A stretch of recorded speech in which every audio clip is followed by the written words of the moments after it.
welcome to RAD Garage, everybody. As you can see, I have a new toy in front of me. This is an electric bike, very retro styled, by a company called WindOne. I did get an email about 2 weeks ago from WindOne, and they asked if I would be interested in showcasing, reviewing this bike on my channel. This one caught my eye because of the unique look of this bike, and plus the fact that as a one-car family, there are times where I need to go somewhere, but my wife needs the SQ5, so I thought, you know what?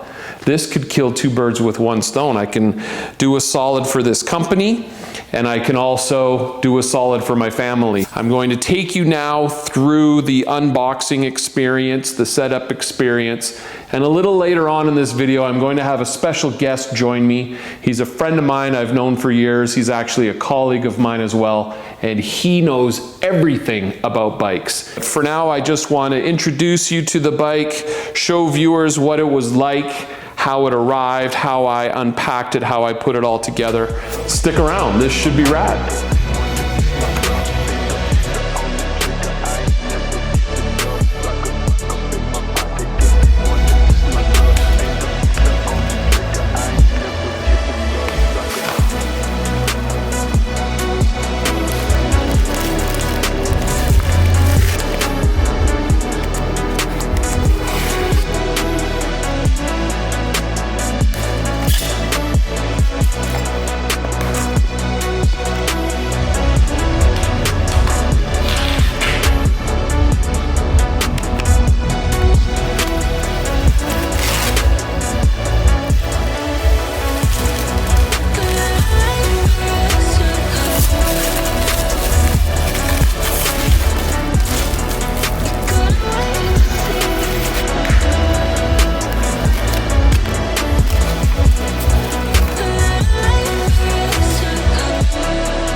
Well, all right, as you can see, I had a little bit of fun with the unboxing experience.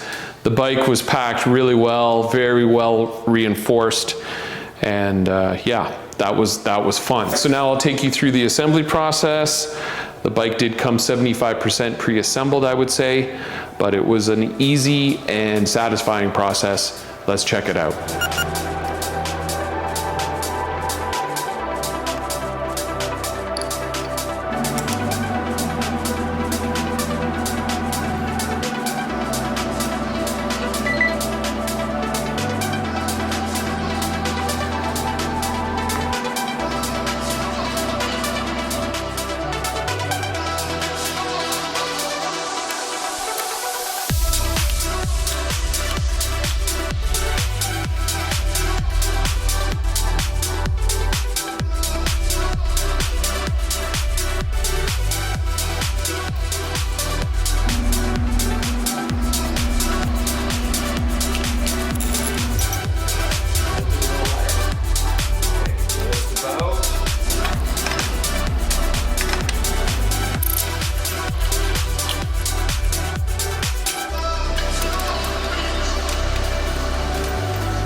right, so you can probably tell I like things to look a certain way. As I'm looking at this bike, I love the way it looks. And I'll take you around now so you can get a good sense of the design and just the build quality.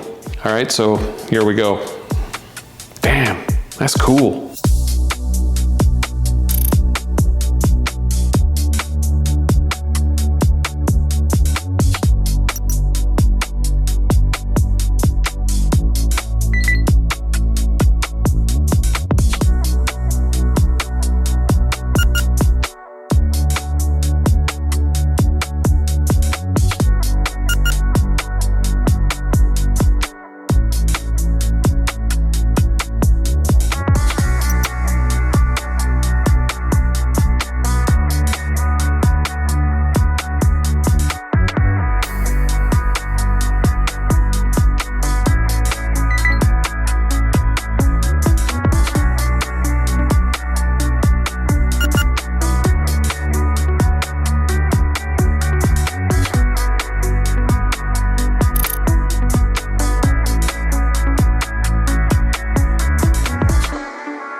Not only does it look awesome, I think it's built really well.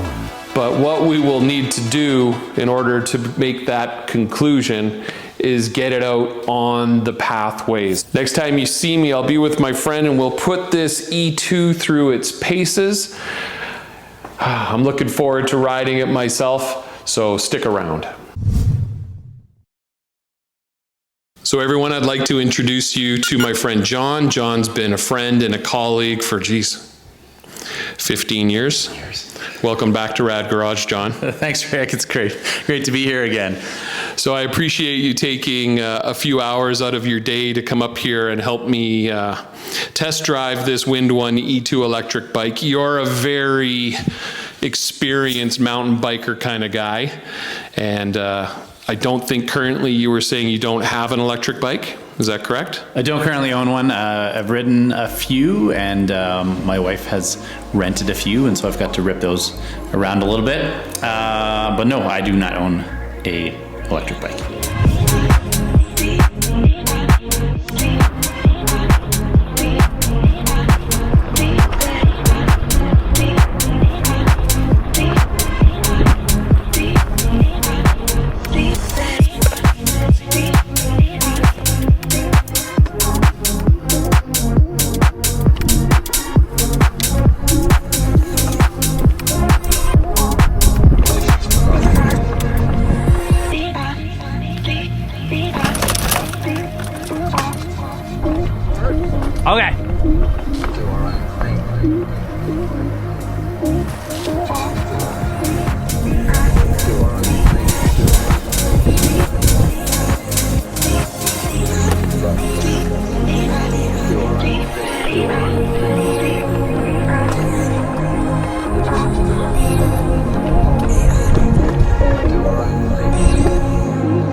couple paved pathways, residential paved pathways, and then we ripped it up and down a little bit of single track and some like green space.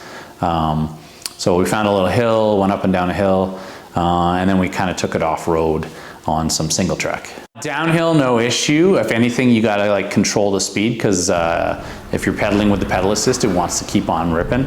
Uphill, not bad. It would be a challenge to get this bike uphill without the pedal assist.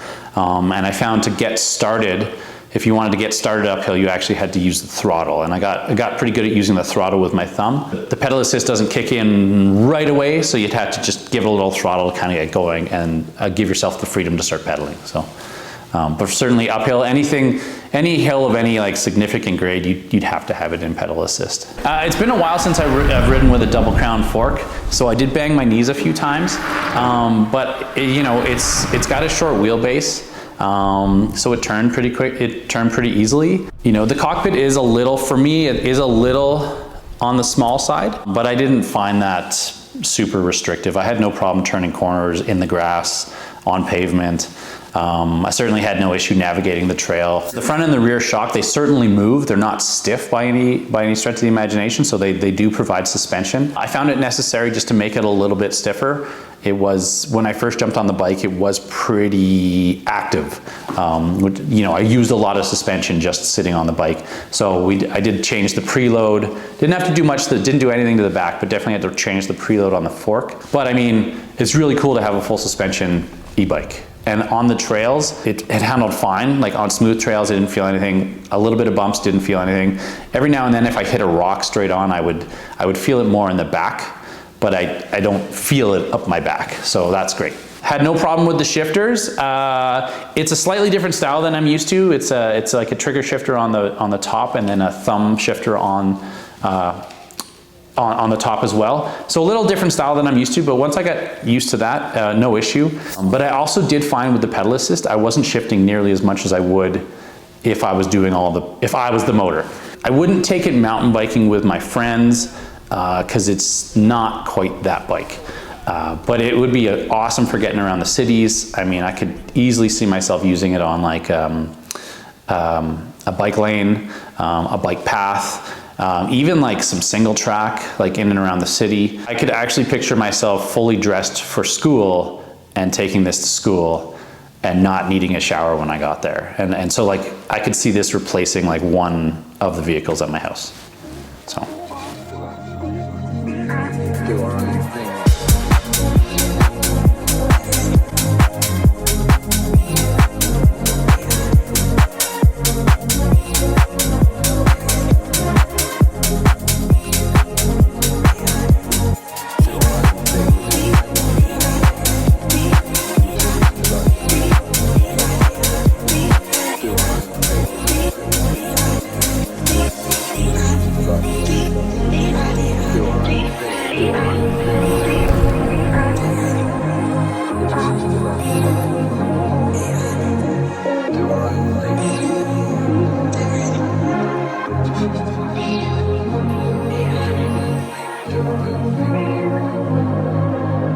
Yeah, so a couple of questions I have. We didn't have a chance to play around with the suspension in the sense of like lowering or raising the seat.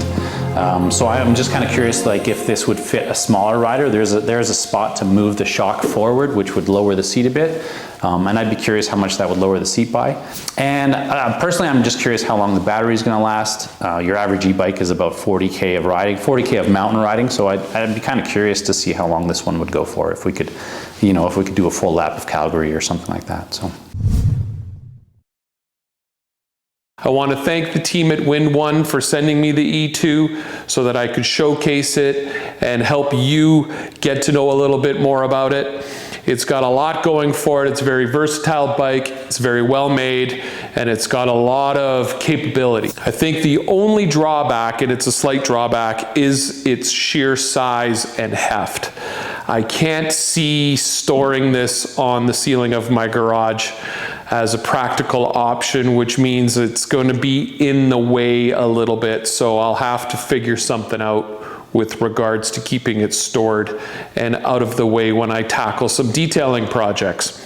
And speaking of detailing projects, I've got some projects coming up in the next few weeks, so please keep it locked here on RAD Garage if you like cinematic, high-end car detailing. I hope you enjoyed the video, and until next time, stay rad.